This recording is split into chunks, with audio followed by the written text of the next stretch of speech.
എല്ലാ സീറ്റുകളും നിങ്ങൾ കഴിഞ്ഞ പാർലമെന്റ് തെരഞ്ഞെടുപ്പിൽ ഞങ്ങൾ വലിയ രീതിയിൽ കളിയാക്കലായിരുന്നു. ഒരു പഞ്ചായത്ത് പോലും ഇല്ലാത്ത BJP-ക്കാർ തൃശ്ശൂർ പാർലമെന്റ് മണ്ഡലം പിടിക്കോ? പക്ഷെ ഞങ്ങൾ പിടിച്ച കാര്യം പറഞ്ഞുതരാം. കേരളത്തിലെ എയിംസ് ആശുപത്രി വന്നു എന്നുള്ള കേന്ദ്രമന്ത്രിയായിട്ടുള്ള സുരേഷ് ഗോപി പോലും പറഞ്ഞിട്ടില്ല. സ്ഥലം ഏറ്റെടുത്ത് പറയുന്നത് ആളുകളെ വിട്ട് അല്ല സുനിലേട്ടാ, അങ്ങനെയാണെങ്കിൽ നിങ്ങൾ കോഴിക്കോട് എന്തിനാ സ്ഥലം ഏറ്റെടുക്കുന്നത്? BJP-യെ സംബന്ധിച്ച് ഒരു വലിയ അട്ടിമറി നടത്തിയ സ്ഥലം തൃശ്ശൂരാണ്. തൃശ്ശൂർ ലോക്സഭാ മണ്ഡലത്തിൽ നിന്ന് BJP-യുടെ ജനപ്രതിനിധി ലോക്സഭയിലേക്ക് പോയി. പക്ഷേ അത് ലോക്സഭയുടെ കണക്കാണ്. തദ്ദേശ തെരഞ്ഞെടുപ്പ് വന്നപ്പോൾ ആ പെർഫോമൻസ് റിപ്പീറ്റ് ചെയ്യാൻ കഴിഞ്ഞില്ല. പിന്നീട് വരെ അവസരം കിട്ടിയില്ല. ലോക്സഭ കഴിഞ്ഞപ്പോൾ തൃശ്ശൂർ പിടിച്ചു എന്ന് വിചാരിച്ചെങ്കിൽ ഇപ്പോ ഈ നിയമസഭയിലേക്ക് തെരഞ്ഞെടുപ്പ് നടക്കുമ്പോൾ എന്താണ് മനസ്സിൽ പിടിക്കാൻ പറ്റുമോ? നേരത്തെ നിങ്ങളുടെ അവതാരിക സൂചിപ്പിച്ചു, ഇടതുപക്ഷത്തിന് ശക്തമായിട്ടുള്ള മുന്നേറ്റമുള്ള ഒരു ജില്ലയാണ്. പക്ഷെ ഞങ്ങൾ പറയുന്നു, ഈ ഇടതുപക്ഷത്തിൻ്റെ ചുവപ്പ്, ആ ചുവപ്പ് കുറച്ച് കാലം കഴിഞ്ഞാൽ അത് കാവിയായി മാറും. എന്ത് പറ്റിയടാ? ചായ നെറുകന്തലേക്കറി ബ്ലോക്ക് ആയതാ. അതുകൊണ്ട് തൃശ്ശൂർ ജില്ലയിൽ വരാൻ പോകുന്നത് കാവി വസന്താണ്. ആ 30 സീറ്റാണ് ഞങ്ങൾ കേരളത്തിൽ BJP ആഗ്രഹിക്കുന്നത്. അതിൽ 3 സീറ്റ് തൃശ്ശൂർ ജില്ലയിൽ നിന്ന് ഉണ്ടാകുമെന്ന് തന്നെയാണ് ഞങ്ങളുടെ. നമുക്ക് ഇവിടെ തന്നെ കൂടാ, എല്ലാം അറിഞ്ഞിട്ട് തന്നെ കാര്യം. ഈ തൃശ്ശൂർ നഗരത്തിലെ സീറ്റ് പത്മജ വേണുഗോപാൽ ജയിക്കുന്ന സീറ്റ് 100% BJP ജയിച്ചിരിക്കും.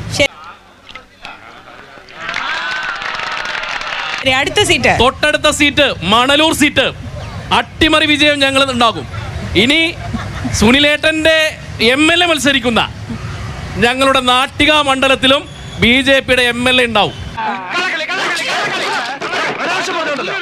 എല്ലാ സീറ്റുകളും നിങ്ങൾ കഴിഞ്ഞ പാർലമെന്റ് തെരഞ്ഞെടുപ്പിൽ ഞങ്ങൾ വലിയ രീതിയിൽ കളിയാക്കലായിരുന്നു. ഒരു പഞ്ചായത്ത് പോലും ഇല്ലാത്ത BJP-ക്കാർ തൃശ്ശൂർ പാർലമെന്റ് മണ്ഡലം പിടിക്കോ?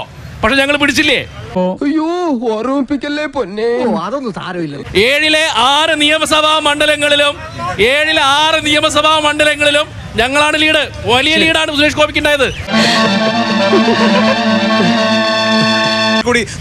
കാവ്യ വസന്തം ഉണ്ടായിട്ടുണ്ടേ ഇവിടെ. അല്ല, അതൊക്കെ താൽക്കാലികമാണെന്ന് മനസ്സിലായല്ലോ. അതിന്റെ കഥകളൊക്കെ ഞാൻ പറയാൻ നിന്നാൽ അരമണിക്കൂർ പോരാണ്ട് വരും. ചാടി എഴുന്നേറ്റ് പഞ്ചായത്ത് ഗ്രൗണ്ട് വഴി 2 റൗണ്ട് ഓടി ഒന്ന് പോടോ. കാരണം ഇപ്പോ ഈ കഴിഞ്ഞ SIR കഴിഞ്ഞപ്പോ 46,000 വോട്ട് ഇവിടെ തിരിച്ചുപോയി. അത് ഏത് വോട്ടാന്നുള്ളത് നമുക്ക് എല്ലാവർക്കും അറിയാം. ഇതിപ്പം അന്ന് പോലെ പറഞ്ഞോണ്ടിരിക്കുന്ന ആരോ പറഞ്ഞ് പഠിപ്പിച്ചു വിട്ടാൽ മതി. എത്രായിരം വോട്ട് ഇവിടെ ചേർത്തിന്ന് അറിയാം.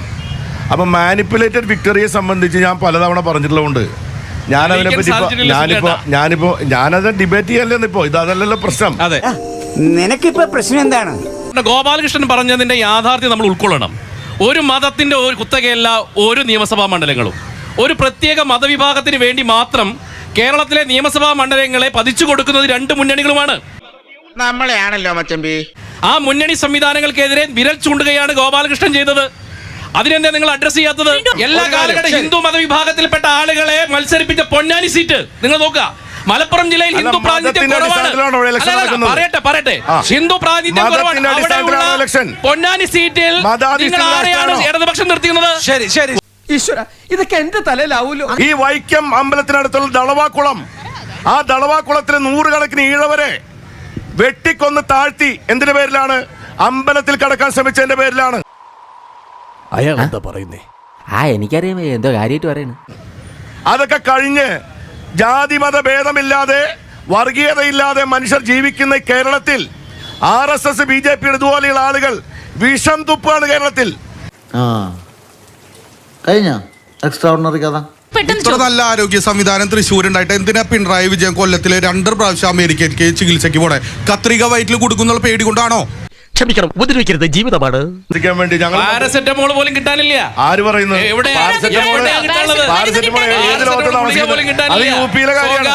സ്വകാര്യ ഹോസ്പിറ്റലിന് വേണ്ടിയിട്ട് ഇവിടുത്തെ ഗവൺമെന്റ് ഹോസ്പിറ്റൽ തകർത്തു തരിപ്പണമാക്കിയിട്ടുള്ള 10 വർഷം. അതിനപ്പുറത്ത് ഒരു പുരോഗതിയും ആരോഗ്യ മേഖലയിലില്ല. സർ, നമ്മളുടെ കേന്ദ്ര ഗവൺമെന്റിൽ ഇരുന്നിട്ട് സുരേഷ് ഗോപി MP-യുടെ മുഖാന്തരം നമ്മളുടെ കേരളത്തിലേക്ക് തൃശ്ശൂരിലേക്ക് ഒരു എയിംസ് ഹോസ്പിറ്റൽ കൊണ്ടുവരാനുള്ള അനുവാദം ഓൾറെഡി കിട്ടിക്കഴിഞ്ഞു. ഞാൻ പറഞ്ഞു വരുന്നത് എന്താന്ന് വെച്ചാ പറയണമെന്നില്ല, കാര്യം നമുക്ക് മനസ്സിലായി. ഒരേ ദിവസമാണ് കേരളത്തിലേക്കും തമിഴ്നാട്ടിലേക്കും ആ ഡോക്യുമെന്റ് കിട്ടിയത്. പക്ഷേ കേരളത്തിലെ ഇന്നും അതിനായിട്ടുള്ള സ്ഥലമോ ഇൻഫ്രാസ്ട്രക്ചർ ഫെസിലിറ്റീസോ ഒന്നും ഇതുവരെയും സെൻട്രൽ ഗവൺമെന്റ് ഞാൻ നിന്റെ തന്ത, ഇവരൊക്കെ നിന്റെ മറ്റു തന്തമാര്. എല്ലാ സത്യവും ഇപ്പൊ തുറന്നു പറഞ്ഞില്ല. ആശുപത്രി ഇദ്ദേഹം തമിഴ്നാട്ടിൽ പറയുന്നതാണ്. ഇവിടെ ആൾക്കൂട്ടം കണ്ടപ്പോ കയറുന്നതാണോ എനിക്കറിയില്ല. ഏതായാലും ശരി, ഒരു കാര്യം പറഞ്ഞുതരാം. കേരളത്തിലെ എയിംസ് ആശുപത്രി വന്നു എന്നുള്ള കേന്ദ്രമന്ത്രിയായിട്ടുള്ള സുരേഷ് ഗോപി പോലും പറഞ്ഞിട്ടില്ല. അതിന് ഇതുവരെ സാങ്ഷൻ കിട്ടിയതായിട്ട് നമുക്കാർക്കും അറിയില്ല. സ്ഥലം ഏറ്റെടുത്ത് പറയുന്നത് ആളുകളെ വിട്ട് സുനിലേട്ടാ, അങ്ങനെയാണെങ്കിൽ നിങ്ങൾ കോഴിക്കോട് എന്തിനാ സ്ഥലം ഏറ്റെടുക്കുന്നത്? എല്ലാം കയ്യിൽ പോയി. നിങ്ങൾ എയിംസ് കിട്ടില്ല എന്നൊരു ധാരണയാണെങ്കിൽ നിങ്ങൾ കോഴിക്കോട് സ്ഥലം ഏറ്റെടുക്കുന്നത് എന്തിനാ? ഏറ്റെടുത്തിട്ടുണ്ടല്ലോ. അല്ല അപ്പൊ എയിംസ് വരുമോ? അല്ല അദ്ദേഹം പറയുന്ന സ്ഥലം ഏറ്റെടുക്കൽ നടപടികൾ പൂർത്തീകരിച്ചിട്ടില്ല. സ്ഥലം ഏറ്റെടുക്കൽ നടപടികൾ പൂർത്തീകരിച്ചിട്ടില്ല. ആ തേണ്ടി RDPയുടെ തൊലി ഇരിക്കുകയാണ് ഉത്തമ. സഹിക്കല്ലാതെ എന്ത് ചെയ്യാ? റോഡുകളില് ഭരണമേൽപ്പിച്ചിരിക്കുന്ന ഭരണകക്ഷിയുടെ ഉത്തരവാദിത്തം ജനങ്ങൾക്ക് നൽകിയിട്ടുള്ള വാഗ്ദാനങ്ങൾ നിറവേറ്റുക എന്നുള്ളതാണ് പ്രഥമമായ പരിഗണന.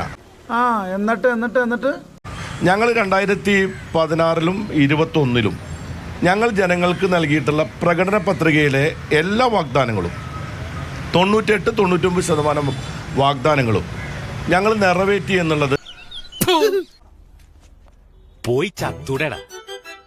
നിങ്ങൾ പിരിച്ച പൈസ, നിങ്ങളുടെ യൂത്ത് കോൺഗ്രസും നിങ്ങൾ കോൺഗ്രസ്സുകാരും കൂടി പിരിച്ച പൈസ നിങ്ങൾ എന്ത് ചെയ്തു? അതിന്റെ കണക്ക് പുറത്തുവിടാൻ എത്ര രൂപ നിങ്ങൾ പിരിച്ചു എന്നുള്ളതിന്റെ കണക്ക് പുറത്തുവിടാൻ നിങ്ങൾക്ക് ഈ വേദിയിൽ വെച്ച് നിങ്ങൾക്ക് കഴിയും. അതിന് വളരെ കൃത്യമായിട്ടുള്ള മറുപടിയുണ്ട്. നമുക്കറിയാം, ഒരു 2 ആഴ്ച മുൻപാണ് കോൺഗ്രസിനെ സംബന്ധിച്ച് തറക്കല്ലിട്ടത് UDFന്റെ തന്നെ മറ്റൊരു കക്ഷിയായിട്ടുള്ള മുസ്ലിം ലീഗ്. നിക്ക് ഏത് റൂട്ടിലേക്കാ വണ്ടി തിരിക്കണേന്ന് എനിക്കിപ്പോ മനസ്സിലായി. പറയുന്ന കേക്ക്.